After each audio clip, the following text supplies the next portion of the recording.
वो टाइटल मिला हुआ है। शिव तो प्यार का सागर है। क्या है? प्यार का सागर है। उसको कभी भी दुख का सागर भगवान को कोई नहीं कहता। परंतु वो जिस तन में आता है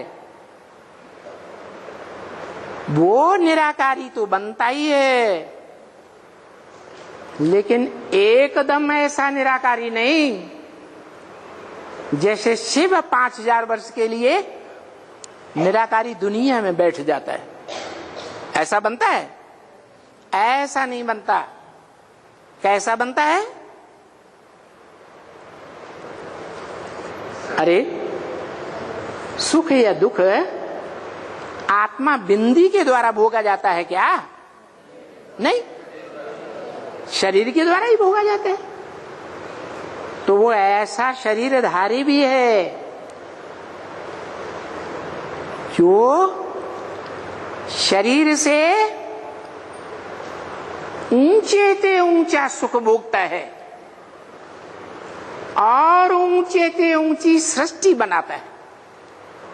दुनिया में मनुष्य क्या करते हैं?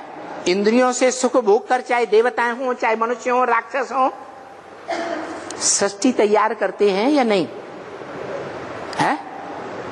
अपनी रचना परिवार बनाते हैं या नहीं? बनाते हैं। वो है सबका बाप। वो ऐसी सृष्टि रचता है जिस सृष्टि में सुख भोगने के बाद जो रिजल्ट आता है वो ऊंचे से ऊंचा रिजल्ट आता है। कैसा ऊंचे से ऊंचा रिजल्ट? देवात्माएं सतयुग में जो सुख भोगती हैं उससे वो स्वयं भी नीचे गिरती हैं। जिन श्रेष्ठ ज्ञान इंद्रियों से आंख से सुख भोगती हैं तो चौथाई कला कम से कम नीचे गिरती है या नहीं है? और फिर उनके बच्चे फॉलोअर्स वो भी नीचे गिरते हैं। लेकिन ये एक ही आत्मा ऐसी है, कैसी? जो देह की कोई इंद्रियों से सुख नहीं भोगती। क्या? देह विनाशी तो इंद्रियां भी विनाशी और उनका सुख भी विनाशी। वो सिर्फ है संपन्न शिव समान आत्मा ही नहीं बनता। क्या है? संपन्न 5 तत्वों का 100% सात्विक पुतला भी है। क्या कहा? कैसा पुतला?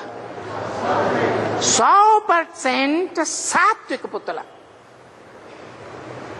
5 तत्वों का संघात शरीर रूपी। तो जो 100% सत्य होगा उसका नाश होगा? है? गीता में ही लिखा हुआ है, ना सतो विद्यते भावो ना भावो विद्यते सत। सत्य का कभी विनाश ही नहीं होता। तो अगर 5 तत्वों का कोई चोला 100% सात्विक है तो उसका विनाश होना चाहिए? है? नहीं होना चाहिए।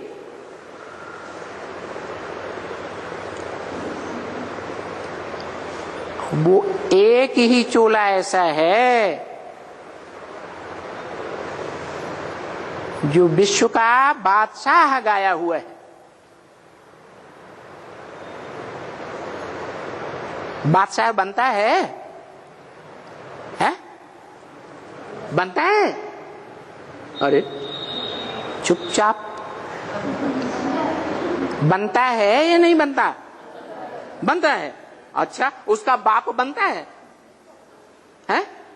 तो बाप समान कहां हुआ? शिव बाप क्या कहते हैं? मैं तुम बच्चों को आप समान बना के जाता हूं।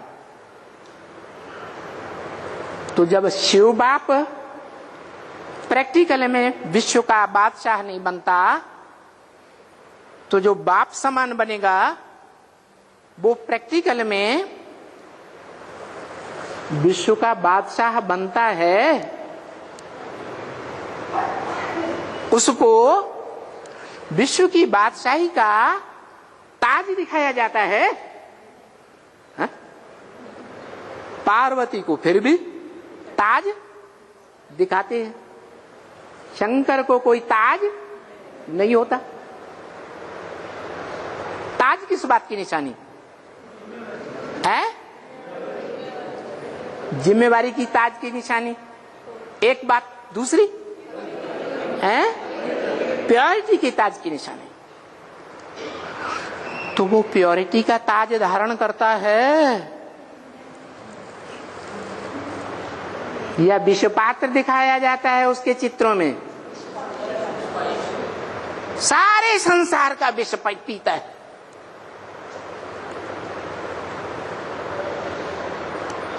क्या क्या बताया? सारे संसार का विष पीता है। इतना बड़ा विष पाई। विष किसे कहा जाता है? पराई स्त्री और पर पुरुष के सेवन को क्या कहा जाता है?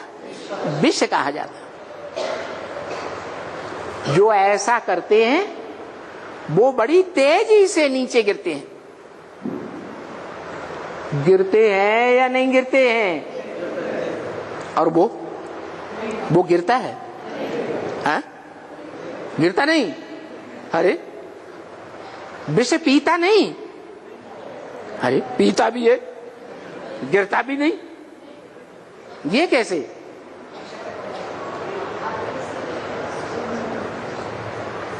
उसकी यादगार एक ही वृक्ष दिखाया जाता है जिसका फल बहुत ऊंचाई पर लगता है। उसका नाम क्या है? नारियल। मना विष पाई तो है। जिनको ये स्थूल आंखें हैं, इन स्थूल देह की आंखों से जो देखते हैं उनको रियल दिखाई पड़ता है या नारियल दिखाई पड़ता है? उनको नारियल दिखाई पड़ता है, रियल पार्ट दिखाई नहीं पड़ता। क्या रियल पार्ट क्या होता है?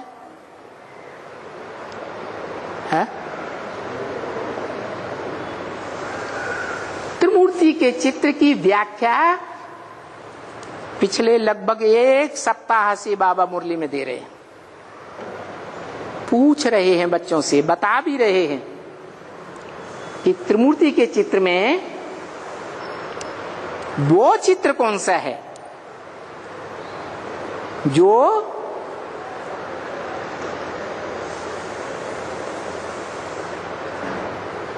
रियल निराकारी पार्ट बजाने वाला है?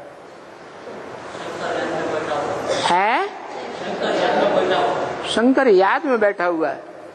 शंकर बुद्धि में घर कर गया,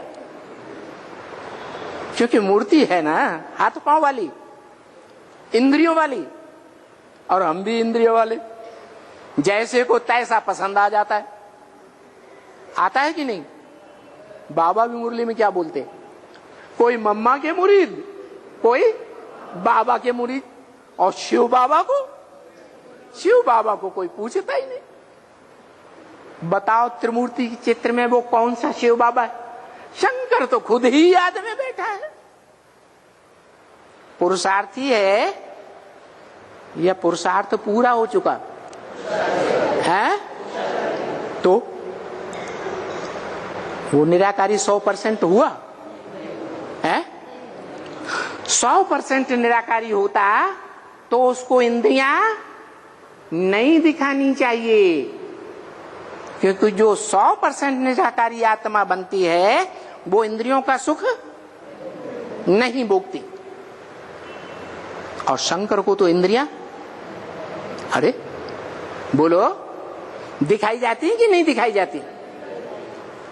चित्र चरित्र की यादगार दिखाता है। तो त्रिमूर्ति में बताओ ऐसा कौन सा चित्र है जो विचित्र भी है, दिखाया तो गया है। मंदिरों में यादगार मंदिर हैं, दिखाया गया कि नहीं? क्या कर्म कर रहा है?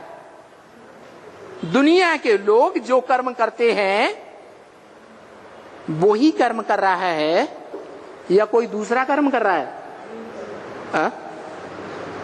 अरे बताओ, आ? दूसरा कर्म कर रहा है? दुनिया वाला ही कर्म तो कर रहा है, नहीं कर रहा है? कर रहा है। तो दुनिया का कर्म कर रहा है, दुनिया वालों का जैसा ही कर्म कर रहा है, तो दुनिया वालों की तो पूजा नहीं होती? होती है। उसकी पूजा क्यों करते हैं?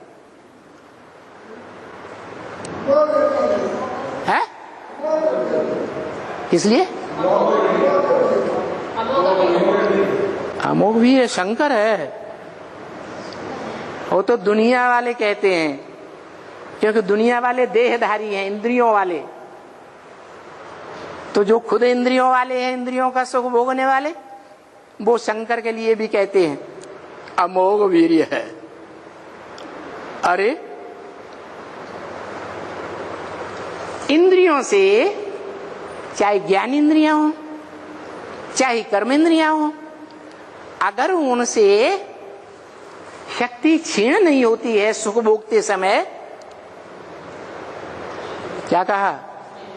शक्ति क्षीण नहीं होती है तो उसे अमोघ वीर्य कहा जाता है। बराबर ना? है? कहा जाता है कि नहीं? नहीं कहा जाता।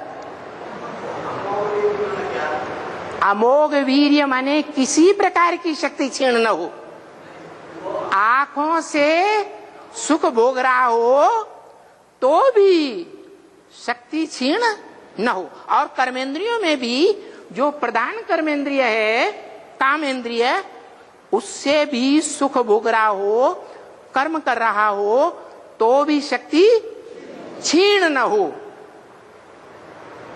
और ऐसा भी वर्तमान काल में दुनिया में कोई मनुष्य नहीं हो सकता। क्या कहा? जिसकी कभी भी इंद्रियों में क्षीणता ना आती हो।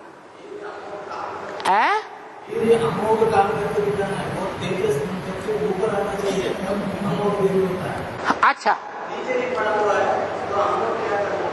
अच्छा, चित्र देखे शंकर के, आजकल वो चित्र निकले हैं, पहले नहीं निकले थे।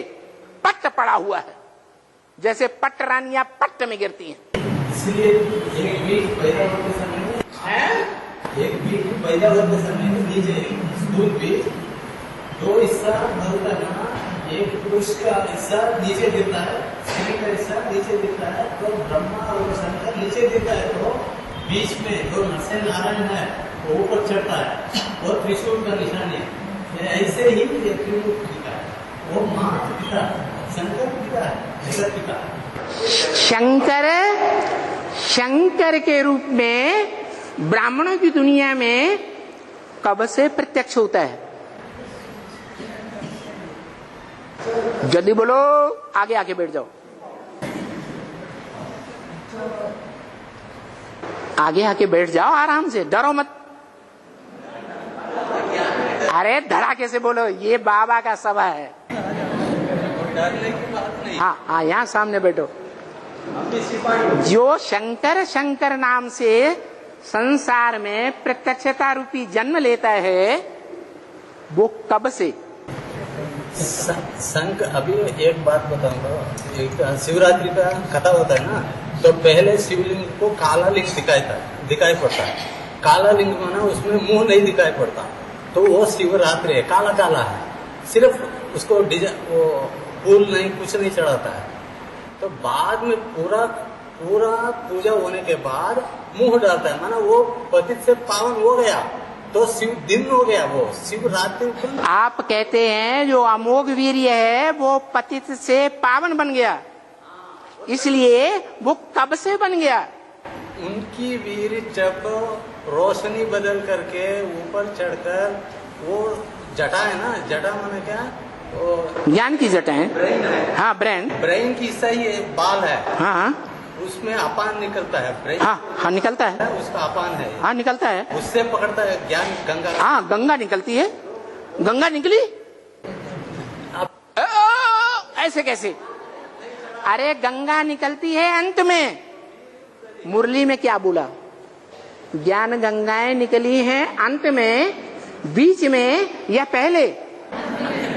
तो बाप पहले स्थूल वीर को जब चढ़ाता है तब बाजू में आता है गंगा बाद में, यही नहीं चढ़ाया तो गंगा कैसे आता है? तो चढ़ाया है या अभी नहीं चढ़ाया है? नहीं चढ़ाया है, तो हो गया ना, शंकर नहीं है ना। हाँ, ये प्रजापिता है, शंकर नहीं। प्रजापिता पतित का नाम। हाँ, क्योंकि शंकर जो अमोघ वीर्य है, बदलते जाओ, रिकॉर्ड करते जाओ। नहीं, अभी कहते हो कि शंकर अमोघ वीर्य है, मैं कहता हूं दुनिया में कोई भी अमोघ वीर्य अभी मनुष्य नहीं बना है, कुछ न कुछ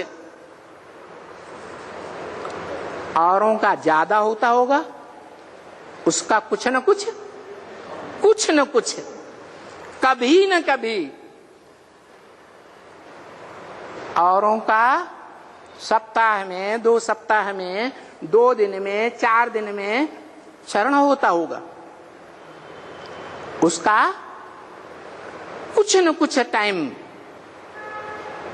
नुदा हुआ है कि जब तक वो पुरुषार्थी है, याद का पुरुषार्थी है। कैसा पुरुषार्थी? ऊपर मन बुद्धि रूपी आत्मा को ले जाने का पुरुषार्थी, जो गीता में कहा है, उद्धरेत आत्मना आत्मानम ना आत्मानम अवसादयित। ये मन रूप बुद्धि रूपी जो आत्मा है बिंदु, उत्थरे, हरण करके जबरियन ऊपर ले जाना चाहिए। मन बुद्धि रूपी आत्मा ज्योति बिंदु को नीचे नहीं गिरने देना चाहिए। तो याद में बैठा हुआ है, माने बार बार नीचे गिर रहा है या नहीं गिर रहा है? हैं? गिर रहा है ना, तो अमोघ वीर्य हुआ। अब वहीं जाके बैठ जाओ। इसलिए अमोघ वीर्य शंकर नहीं है। क्या? शंकर नहीं है, शंकर। अब पक्के बात कर लो, नहीं है। महादेव हो जाएगा तो तब वो महावीर। न वो देवता है इस दुनिया में, कोई भी मनुष्य, और न कोई शंकर है, क्योंकि चित्र बताते हैं कि उनको इंद्रियों के घोड़े दिखाए गए, इंद्रियां दिखाई गई। वो इंद्रियां निराकारी स्टेज वाली नहीं बनी है। तो शंकर को वो रूप नहीं कहेंगे जिसका परिचय बाबा दे रहे हैं मुरली में। इसलिए शास्त्रकारों ने लिखा है, क्या क्या ब्रह्मा को भी नमन नहीं करता हूं, गुरु है, गुरु ब्रह्मा गुरु विष्णु गुरुर्देवो महेश्वर, गुरु साक्षात परम ब्रह्म तस्मै श्री गुरुवे नमः। उसको मैं, ऊंचे ते ऊंचे भगवंत को मैं नमन करता हूं। कोई बात शास्त्रों में लिखी हुई है। शंकर को तो इंद्रियां दिखाई जाती हैं, इंद्रियों में बंधायमान दिखाया जाता है।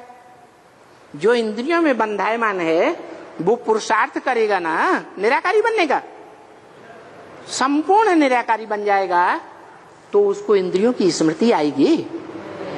आएगी? बिल्कुल नहीं आएगी।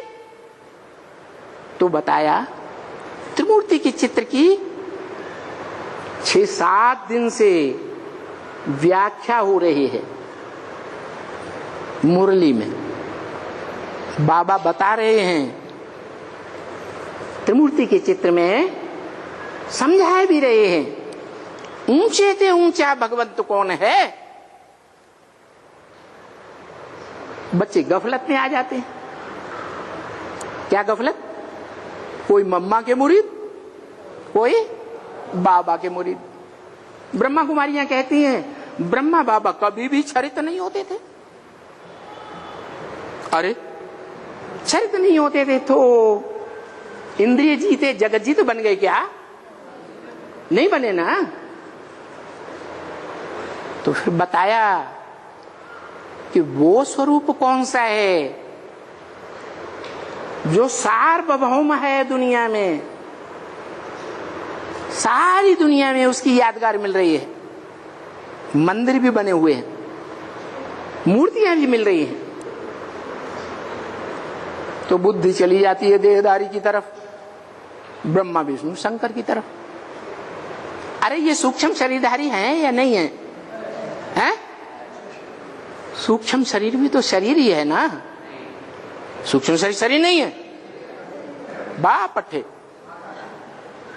ज्योति बिंदु आत्मा शरीर नहीं है। सूक्ष्म शरीर तो शरीरधारी ही है।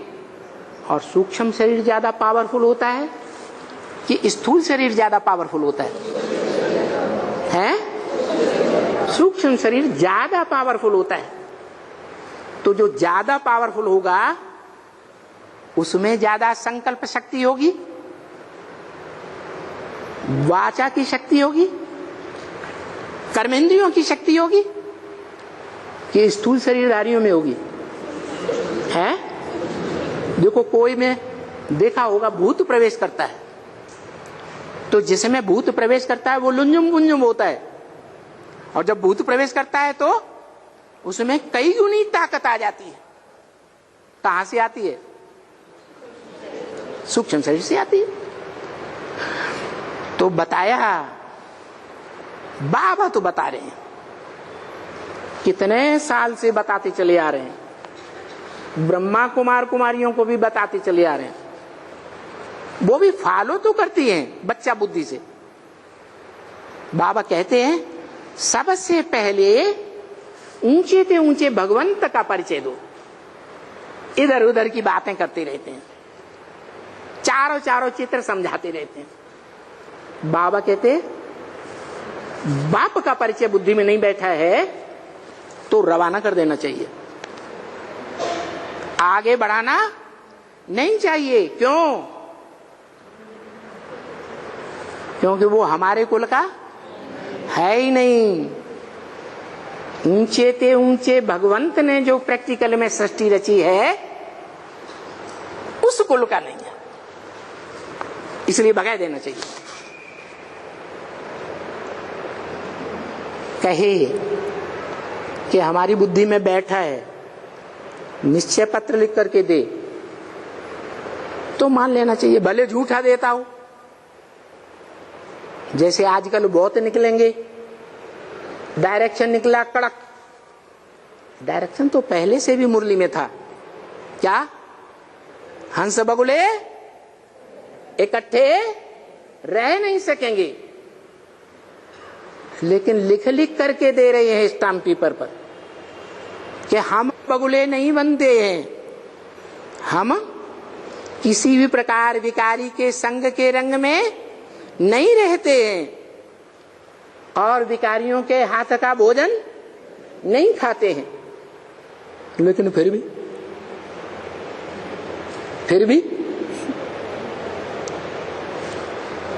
भी क्या होता है? फिर भी कोई कोई खाते हैं या नहीं खाते हैं? हैं? लिख के दे देंगे और आते रहेंगे। नहीं समझते हैं कि ये ऊंचे से ऊंची राजधानी स्थापन हो रही है। राजधानी माने संगठन, राजाओं की धारणा शक्ति का संगठन, इसलिए झूठे भी लिख करके दे देते। क्या अंजाम होगा उनका बाद में।